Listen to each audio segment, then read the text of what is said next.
noon, pupurgahin na yung conditioning yards or fly pens na maluluwag.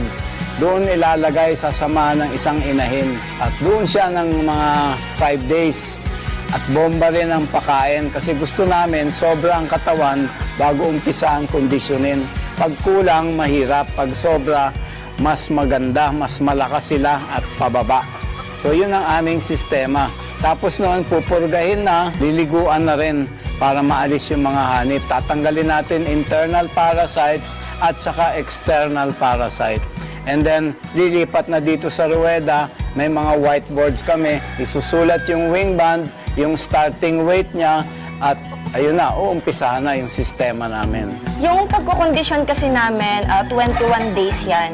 Yung physical activities namin din na ginagawa, nagsisimula yan ng alas 4 ng umaga. Yung conditioning namin, 5 takal ng power optimizer, 1 takal ng fortifier ng Supremo, parehong Supremo pellets yun. Yung fortifier, 32% protein.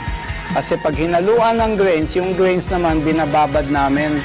4 na takal naman yon. Yung papakain sa umaga, binabad kinagabihan, papakain sa hapon, babad sa umaga. Pag hinalo yun, walang fortifier, bumababa yung antas ng protina. Para tumaas sa 20 o 21%, hahaluan namin ng fortifier.